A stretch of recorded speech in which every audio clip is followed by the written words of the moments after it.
Bem-vindos ao canal Atitudinal. Hoje eu trago para você o resumo do livro O Poder de Pensar Fora da Caixa, as lições de 8 executivos que superaram problemas aparentemente insolúveis, de William N. Tordick Jr. O que faz com que um executivo seja bem-sucedido? A maioria das pessoas pensam em uma definição comum, em que destaca a confiança, a grande habilidade de comunicação e o carisma. Mas o que realmente importa quando se lidera uma empresa? Quais são os códigos, e qual é a marca de um executivo excepcional? Basicamente, tudo depende dos resultados oferecidos pela empresa aos acionistas, em longo prazo. Neste livro, o autor William N. Tordick Jr. explica a sabedoria analítica por trás de uma carreira bem-sucedida em investimentos, avaliando de perto os desempenhos de grandes empresas, como a General Cinema Corporation, a Halston Purina, The Washington Post Company, General Dynamics, Capital Cities Broadcasting, TCI, Teledyne e Berkshire Hathaway, e seus líderes, que são eles respectivamente, Dick Smith, Bill Stiritz, Katharine Graham, Bill Enders, Tom Murphy, John Maloney, Henry Singleton e Warren Buffett. Em O Poder de Pensar Fora da Caixa, são expostos os métodos e as características que ajudaram esses líderes a alcançarem desempenhos excepcionais. Esse resumo destacará os 4 principais executivos dos 8 citados no livro. O autor compartilha suas pesquisas e experiências ao apresentar histórias reveladoras, lições indispensáveis e um modelo alternativo para todos os interessados em liderar ou criar uma empresa de sucesso espetacular. Fique até o final e aprenda com esse resumo os códigos dos executivos bem-sucedidos. Uma grande empresa requer uma boa estratégia de investimentos, que deve ser baseada em lucros a curto e longo prazo. Um CEO tem um papel muito importante dentro de uma empresa, mas a maioria deles adota uma estratégia, visando apenas ao crescimento da própria empresa. Fugindo desse padrão, surgiram alguns executivos que optaram por seguir métodos diferentes de crescimento, visando não só o desenvolvimento de sua empresa, mas expandindo seus horizontes, adquirindo novos negócios e explorando novos nichos. Esses executivos trabalhavam com a razão, análise de dados e pensando em si mesmos. Através disso, trouxeram grandes resultados para seus negócios e seu modelo de pensamento influencia executivos até os dias de hoje. Tom Murphy e a Capital Cities Broadcasting. Tom Murphy assumiu como CEO na Capital Cities Broadcasting em 1966. Na época, sua concorrente, a CBS, era uma empresa midiática que possuía canais de rádio e televisão em grande parte do território americano. Portanto, dominava esse mercado. Sua capitalização era 16 vezes maior que a da Capital Cities, e a maneira como a Capital Cities superou essa diferença aparentemente insuperável se deve à abordagem de gerenciamento adotada por Murphy, de seu fluxo de caixa. A CBS aproveitava seu enorme fluxo de caixa, que se devia às suas operações de rede de transmissão, e a uma série de aquisições que levou à compra do time de beisebol New York Yankees. A CBS lançou também ações do mercado, construiu um grande escritório em Manhattan. Sua corporação era formada por 42 presidentes e vice-presidentes. A estratégia da CBS era, portanto, tornar a empresa maior. Já Murphy tinha como objetivo aumentar o valor de sua empresa. Segundo ele, o objetivo não era conseguir o trem mais comprido, mas chegar antes da estação usando menos combustível, sob a direção de Murphy, e de seu braço direito, Danny Burke, a Capital Cities, não optou por diversificar. Eles focaram no negócio que conheciam muito bem, que era o ramo das comunicações. Murphy comprou novas estações de rádio e televisão e adquirindo regularmente suas ações e acabou comprando a maior concorrente da CBS, a ABC, o que permitiu Murphy ultrapassar a CBS, se deve simplesmente ao seu foco em indústrias com características econômicas atraentes, usando influências para adquirir propriedades, seguindo sempre o mesmo ciclo. Murphy era paciente, e quando surgia a oportunidade certa, ele comprava ativos e alavancava a empresa de forma inteligente. Esse modelo não era seguido por seus colegas, tampouco pelas demais empresas midiáticas. A CBS seguia uma tendência que buscavam diversificar seus negócios, comprando empresas não relacionadas ao seu negócio principal, construíam grandes edifícios, e pagavam um preço altíssimo por propriedades, que lhe traziam publicidade, devido ao seu tamanho. A estratégia de Murphy foi um exemplo de grande sucesso. Ele se movia lentamente, desenvolvendo um conhecimento operacional verdadeiro, focando em um número pequeno de grandes aquisições, nas quais ele sabia serem as melhores apostas. A Capital Cities combinava a excelência em ambas as operações, e uma alocação de capital nada comum, como o próprio Murphy dizia. O negócio dos negócios envolve várias pequenas decisões diárias, misturadas a poucas grandes decisões. Aos 70 anos e sem um sucessor aparente, Tom Murphy seguiu o conselho de Warren Buffett e vendeu as ações da Capital Cities para a Disney, por um valor incrivelmente alto, 19 bilhões de dólares. 13 vezes e meia o fluxo de caixa, e 28 vezes os lucros líquidos. Murphy assumiu um assento na direção da Disney, e retirou-se do gerenciamento de ativos. Quem investiu $1, quando Tom Murphy assumiu como CEO, em 1966, multiplicou para $204, quando ele vendeu a empresa para a Disney. Harry Singleton e a Teledyne. No início de 1987, sob o comando de Harry Singleton, a Teledyne assumiu um comportamento nada convencional para a época, enquanto muitos investidores, em especial os mais velhos, confiavam em dividendos para ganhar um dinheiro, recusava a Teledyne a pagá-los, pois acreditava não serem eficientes ao pagamento de impostos. Esses dividendos são taxados duas vezes, uma no nível corporativo e outra no nível individual. Singleton alcançou uma taxa incrivelmente alta de crescimento, mesmo com as variações econômicas que foram de 1960 até o mercado pessimista, no início dos anos 90. Ele fez isso, adaptando-se de forma contínua ao mercado, e mantendo segurança na alocação de capital. Sua abordagem era diferente dos demais colegas. Os conglomerados são empresas com muitas unidades de negócios não relacionadas, e eram as ações da internet na época. Singleton aproveitou a oportunidade, e criou um portfólio diversificado de negócios. Entre 1961 e 1969, comprou 130 empresas, em áreas totalmente distintas. Apesar de fazer várias aquisições, não as fazia de forma descontrolada, ele focava nas empresas com boas posições no mercado. Singleton apostou também a recompra das ações da própria Teledyne. Esse movimento era visto como fraqueza por Wall Street. Mesmo assim, ele ignorou as críticas e recomprou 90% das ações da Teledyne, que estavam no mercado. Ele acreditava que as recompras eram um método mais eficiente em relação aos impostos, garantindo o retorno de capital aos investidores melhor do que os dividendos. As recompras se tornaram populares na década de 1990, e são usadas ainda hoje pelos executivos, com o intuito de injetar força em ações em baixa, no mercado. Singleton deixou um excelente histórico em sua empresa e no mercado desde 1963 a 1990, quando deixou o cargo de presidente. Ele apresentou o retorno anual de 20,4% aos seus investidores. $1 investido em Harry Singleton, em 1963, valeria $180,94, em 1990, ao contrário de seus colegas, relacionar-se com investidores era uma maneira eficiente de usar o tempo.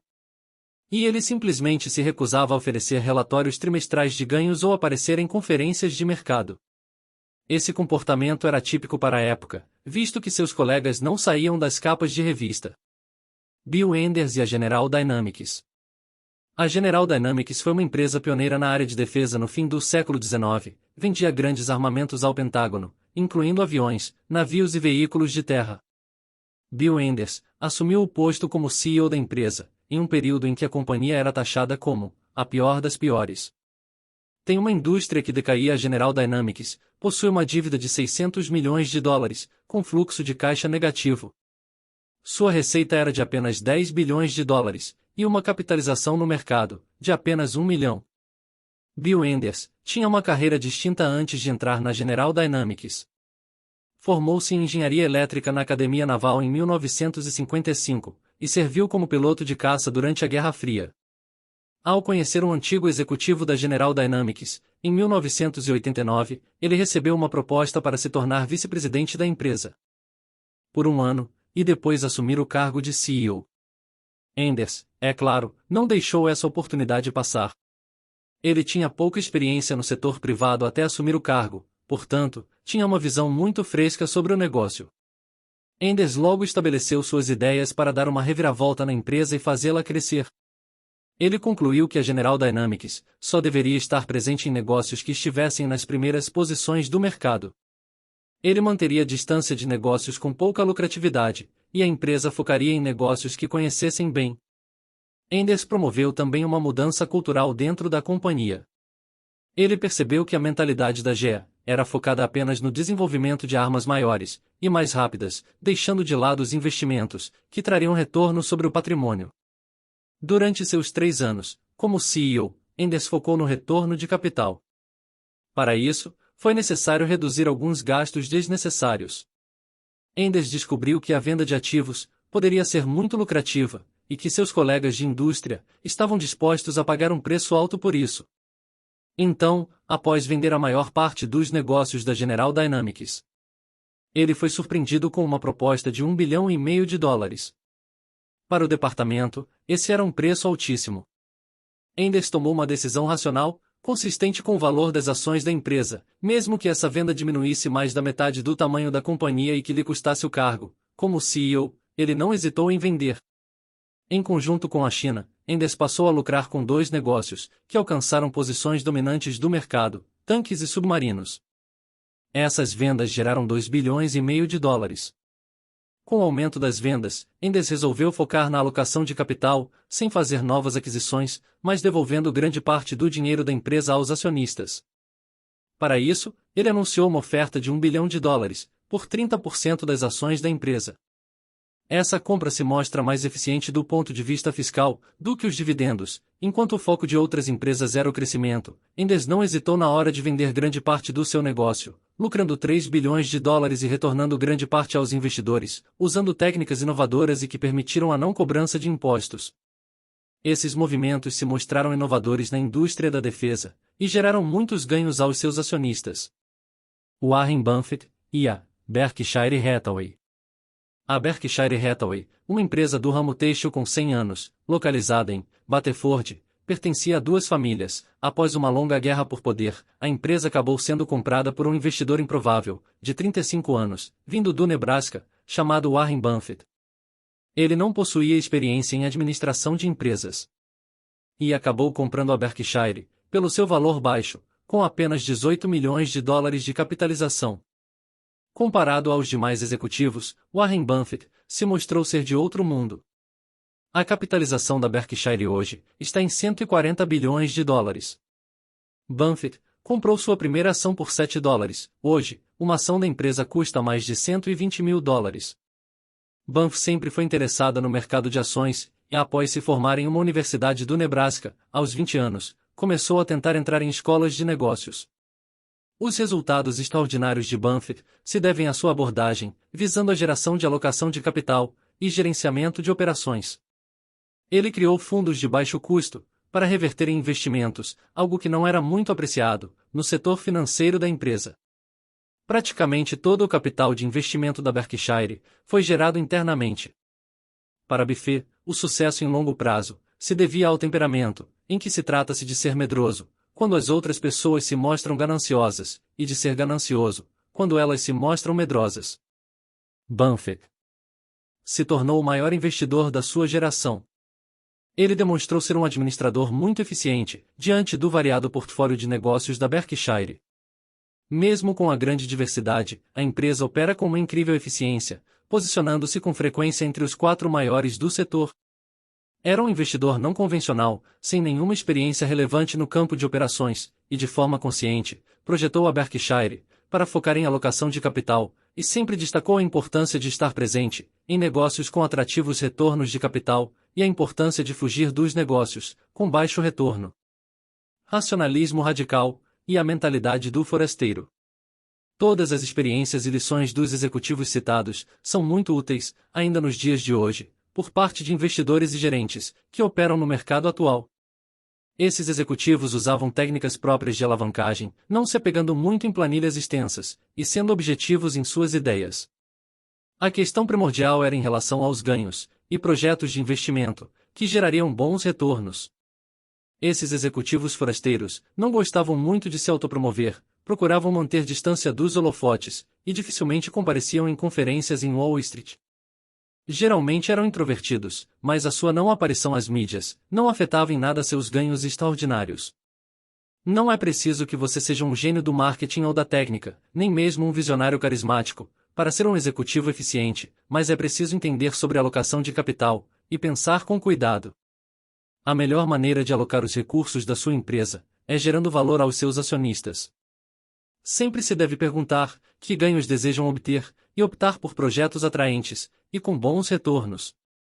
É preciso também ter confiança, para que na hora certa, possa-se fazer as coisas diferentes dos seus colegas, seja você um gerente ou empreendedor. Se seguir essas regras, que estão aliadas à razão e de ideias próprias, pode-se esperar ótimos resultados e o favorecimento de seus acionistas. Não tenha medo de pôr suas ideias em prática, mesmo que isso vá contra a opinião da maioria. Não foque apenas no crescimento da sua empresa, procure expandir os seus negócios, compre ativos, com boas possibilidades de retorno. Procure investir em negócios com bons retornos, e corra dos negócios com baixo lucro. Tenha paciência, e adote uma estratégia conservadora. Saiba o momento certo para negociar. Neste livro, você aprendeu que todos os executivos citados escolhiam estratégias que iam contra a opinião da maioria. Eles tinham suas próprias estratégias e colocavam suas ideias em prática. Eles eram muito cautelosos e conservadores e sabiam a hora exata de agir, mesmo em circunstâncias desfavoráveis. Portanto, se você deseja ser um executivo de destaque, deve ter suas próprias convicções sobre o mercado em que atua, e com base em análises conservadoras, adotar a melhor estratégia para o seu negócio, pensando sempre no futuro de sua empresa e de seus acionistas. Caso você queira adquirir essa obra, na descrição do vídeo você encontrará um link de afiliado, e com isso você contribuirá com o crescimento do canal Atitudinal.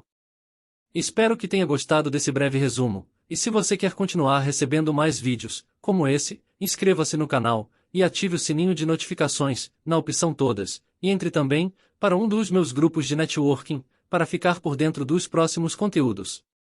Você encontrará também, na descrição do vídeo, um link, para você baixar uma ferramenta que eu criei, e que testei em centenas de clientes, ao longo de mais de 20 anos, atuando em atendimentos personalizados. Bons estudos, muito obrigado. E até o próximo vídeo.